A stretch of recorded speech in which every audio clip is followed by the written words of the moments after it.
টান টান রুদ্ধশ্বাস লড়াইয়ের পর টি-20 সিরিজের 2-1 ব্যবধানে খুবই ক্লোজ মার্জিনে গিয়ে সাউথ আফ্রিকা স্বাগতিক অস্ট্রেলিয়ার কাছে হেরে যাওয়ার পর এবার ওডিআই সিরিজে এই সাউথ আফ্রিকার অস্ট্রেলিয়া পরস্পরের মুখোমুখি হলো, যেখানে প্রথম ওয়ানডেতে অস্ট্রেলিয়ার ক্যাপ্টেন মিচেল মার্শ টস জিতে আগে ভিজিটিং টিম সাউথ আফ্রিকাকে ব্যাটিং করতে পাঠালেন।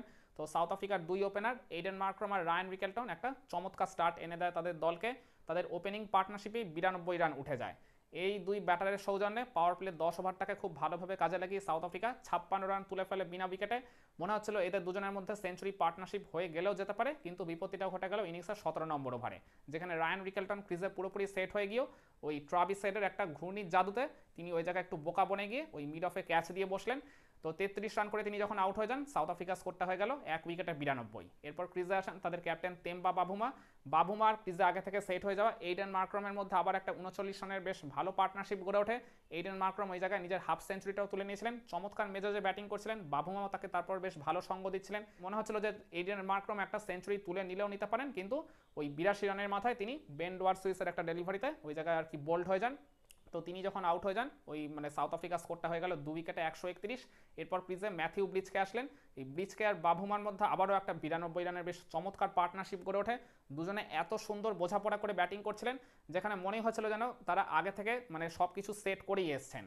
খুব সুন্দরভাবে অস্ট্রেলিয়ার বোলারদেরকে তারা যেমন কাউন্টার অ্যাটাকও করছিলেন, আবার দরকার পড়লে তারা হোল্ডিং রোল প্লে করে অস্ট্রেলিয়ার বোলারদের রীতিমতো পরীক্ষা নিচ্ছিলেন। এদের দুজনের হাত ধরে সাউথ আফ্রিকা স্কোরটা প্রথমে 150 রানের গন্ডি টপকায়, তারপর ধীরে ধীরে 200 রানের গন্ডিও টপকে যায়, কিন্তু তারা খুব ভালোভাবে স্ট্রাইক রোটেশন করছিলেন, মানে রান তোলার গতিটা তারা কখনোই কমাচ্ছিলেন না, সেরকমই বলতে হবে। তারপর এই দুই ব্যাটার নিজেদের হাফ সেঞ্চুরিগুলোও তুলে নিয়েছিলেন, চমৎকার মেজাজে ব্যাটিং করছিলেন। মনে হচ্ছিল যে শেষ 10 ওভারে তারা একবারে ঝড় তুলে অস্ট্রেলিয়ার বোলারদেরকে জাস্ট ছাড়খাড় করে দিতে পারেন, কিন্তু বিপত্তিটা ঘটে গেল ওই 40 নম্বর ওভারে, যেখানে অ্যাডাম জ্যাম্পার একটা ওই স্টক ডেলিভারি লেগ ব্রেকেই ওই বড় শট খেলতে গিয়ে ওই ম্যাথিউ ব্লিচকে নিজের উইকেটটা খুঁয়ে ফেলেন একটা আউটসাইডেজ হয়।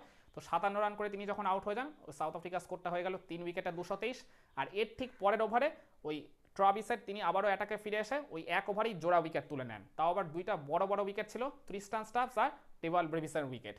এই দুইটা উইকেট এক ওভারে চলে যাওয়াতেই বলতে পারেন সাউথ আফ্রিকার ইনিংসের ওই গতিটা অনেকটাই মন্থর হয়ে যায়।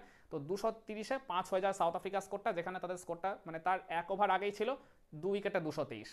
তো ডেফিনেটলি এখানে একটা বেশ ভালো মতো ব্যাটিং বিপর্যয় হয়েছিল বলা চলে, কিন্তু এরপর ওয়ান মুল্ডার আর তেম্বা বাভুমার মধ্যে একটা 36 রানের পার্টনারশিপ গড়ে ওঠে। এই জুটিটার হাত ধরে বলতে পারেন সাউথ আফ্রিকা ওই ব্যাটিং বিপর্যয়টা কাটিয়ে বেশ ভালো মতো আবার প্রত্যাবর্তন করছিল ম্যাচে। মনেই হচ্ছিল যে সাউথ আফ্রিকার 300 রানের গন্ডি টপকানোটা জাস্ট সময়ের অপেক্ষা, কিন্তু বিপত্তিটা ঘটে গেল ইনিংসে 46 নম্বর ওভারে, যেখানে বাভুমা একটা বেশ চমৎকার ইনিংস খেলছিলেন। আর কয়েকটা ওভার ক্রিজে তিনি থাকলে সাউথ আফ্রিকা স্কোরটাকে ডেফিনেটলি 300 আঁকড়া পার করে দিতেই পারতেন, কিন্তু 65 রানের মাথায় ওই বেন ডোয়ার সুইসের একটা চমৎকার ইয়র্কারে তিনি ওই জায়গায় পুরোপুরি বোল্ড হয়ে যান। সাউথ আফ্রিকা ষষ্ঠ উইকেট খুঁয়ে ফেলে। আর এরপর 18 রানের মতো একটা ছোট জুটি গড়ে উঠেছিল ওই ওয়ান মুল্ডার আর কেশব মহারাজের মধ্যে। কেশব মহারাজ তার মতো করে চেষ্টা করছিলেন, দুইটা বাউন্ডারি সহযোগে 13 রান করেওছিলেন, কিন্তু লাস্টের আগের ওভারে ট্রাভিস হেডকে একটা বড় শট খেলতে গিয়ে তিনি নিজের উইকেটটা খুঁয়ে ফেলেন। আর এরপর ওই 49 নম্বর ওভারের একদম লাস্টের ডেলিভারিতেই ওই প্লেনেলান সুব্রায়ন তিনিও রান আউটের শিকার হন। তো 285 রানে সাউথ আফ্রিকা 8 উইকেট খুঁয়ে ফেলে। এরপর লাস্ট ওভারে ওই ওয়ান মুল্ডারের সৌজন্যেই 11টা রান তোলে সাউথ আফ্রিকা, মানে 40 ওভারের আগে পর্যন্ত যেখানে মনে হচ্ছিল সাউথ আফ্রিকা স্কোরটা 350 রান ওঠাটা জাস্ট সময়ের অপেক্ষা, মানে 350 না হলেও অন্তত 300+ রান যে তারা তুলতে পারবে সেরকমটা তো মনেই হচ্ছিল তার 2-3 ওভার আগেও, কিন্তু সেখান থেকে সাউথ আফ্রিকা তাদের ইনিংসটাকে শেষ করে ফেলে 8 উইকেটে 296 এই অবস্থায়। তখন অস্ট্রেলিয়াকেই জয়ের জন্য ওভারওয়েলমিং ফেভারিট মনে হচ্ছিল, তার উপর মিচেল মার্শ আর ট্রাভিসের যেভাবে আর কি ইনিংসের সূচনা করেছিলেন, তাদের ওপেনিং জুটিতেই তারা 60 রান তুলে ফেলে মাত্র 7 ওভারের ভেতরেই। একেবারে শুরুর থেকেই তারা তাণ্ডব চালিয়ে সাউথ আফ্রিকার বোলিং লাইন আপে জাস্ট ছাড়খাড় করে দিতে থাকছিলেন, কিন্তু বিপত্তিটা ঘটে গেল ওই 8ম ওভারের প্রথম ডেলিভারিতেই, যেখানে প্লেনেলান সুব্রায়নকে একটা আর কি বড় শট খেলতে গেলেন ট্রাভিসের, স্টেপ আউট করে তিনি মারতে গেছিলেন, কিন্তু বলের লাইনটা মিস করে ওই জায়গায় স্টাম্পড হয়ে যান। তো টি-20 সিরিজে তিনি স্ট্রাগল করলো, ওডিআই সিরিজের শুরুটা বেশ ভালো মতোই করেছিলেন, 24 বলে 27 রান করে তিনি যখন আউট হয়ে যান, অস্ট্রেলিয়া স্কোরটা হয়ে গেল 1 উইকেটে 60। এরপরে বলতে পারেন একটা অল অফ আ সাডেন তাদের ইনিংসে একটা ভয়ঙ্কর রকম ব্যাটিং বিপর্যয় ঘটে যায়।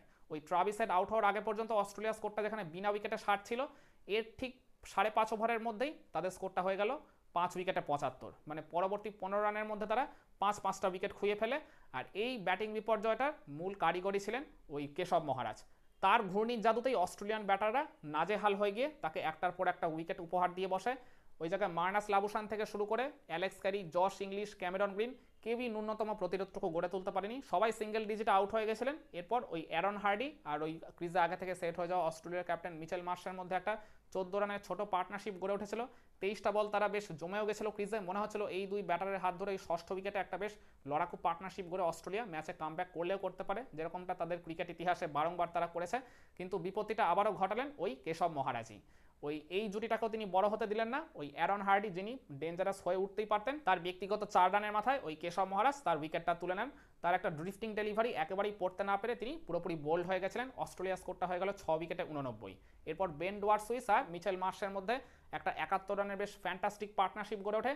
এই জুটিটার উপর ভর করে তখন মনে হচ্ছিল যে অস্ট্রেলিয়া ম্যাচে কিছুটা হলেও কামব্যাক করতে পারে, কিন্তু আস্কিং রেট তখন প্রায় অনেকটাই ধরাছোঁয়ার বাইরে চলে গেছিল, তার উপর এতগুলো উইকেট যখন তারা খুইয়ে ফেলেছিল। তারপরেও এই দুজন তাদের দিক থেকে সাধ্যমতো লড়াই করেছিলেন, 160 অব্দি নিয়ে চলে গেছিলেন স্কোরটাকে ওই 89তে 6 থেকে। কিন্তু বিপত্তিটা ঘটে গেল ওই 33 নম্বর ওভারে, যেখানে ওই ন্যান্দ্রে বার্গারের একটা চেঞ্জ অফ পেসের ডেলিভারিতে বড় শট খেলতে গিয়ে ওই বেন ডোয়ার্সুইস নিজের উইকেটটা খুঁয়ে ফেলেন। তার আগে 33 রানের বেশ একটা ভালো ইনিংস তিনি ডেলিভার করে দিয়ে গেছিলেন। আর এরপর মিচেল মার্শ তিনি একাই লড়াই চালিয়ে যাচ্ছিলেন তার টেল এন্ডারদের সঙ্গে নিয়ে। মনে হচ্ছিল যে মিচেল মার্শ হয়তোবা সেঞ্চুরির দেখাটা পেলেও পেতে পারেন, কারণ তার খুব কাছাকাছি তিনি দাঁড়িয়েছিলেন। কিন্তু ন্যান্দ্রে বার্গার ওই 37 নম্বর ওভারে বল করতে এসে একটা চেঞ্জ অফ পেসে ওই শর্ট পিচ ডেলিভারিতে তুলে নেন ওই ডেঞ্জারাস মিচেল মার্শের উইকেটটা, যিনি 88 রান করে খুবই আনফর্চুনেটলি তখন আউট হয়ে যান। অস্ট্রেলিয়া স্কোরটা হয়ে গেল 8 উইকেটে 174। তাদের শেষ আশাটা ওই জায়গায় তারা পুরোপুরি খুঁয়ে ফেলে। এরপর তবুও নবম উইকেটে ওই নাথান এলিস আর অ্যাডাম জ্যাম্পার মধ্যে একটা 23 রানের পার্টনারশিপ গড়ে ওঠে। কিন্তু ওই 41 নম্বর ওভারে লুঙ্গি এনগিডি বল করতে এসে প্রথমে একটা চমৎকার ডেলিভারিতে ক্লিন বোল্ড করে দেন ওই নাথান এলিসকে, যিনি 14 রান করেছিলেন, একটা 4 আর একটা ছক্কা সহযোগে। আর এর ঠিক ওই 2-3 বলের মধ্যেই ওই আরেক ব্যাটার ওই অ্যাডাম জ্যাম্পার উইকেটটাও তুলে নিয়েছিলেন এই লুঙ্গি এনগিডি। তো যার ফলে ওই অস্ট্রেলিয়া অল আউট হয়ে গেল মাত্র 198তে।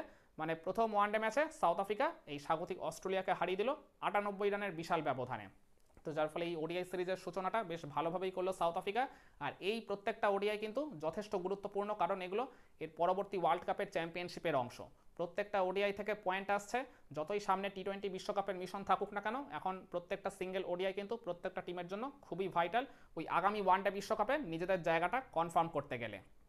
তো কি মনে হয়, অস্ট্রেলিয়া কি পারবে এই প্রথম ওয়ানডে ম্যাচে এরকম বিশাল হারের ধাক্কা সামলে সেকেন্ড ওয়ানডেতে এই শক্তিশালী সাউথ আফ্রিকার এগেনস্টে ভালোভাবে কামব্যাক করতে? কমেন্ট করে আপনার মতামতটা জানাতে পারেন।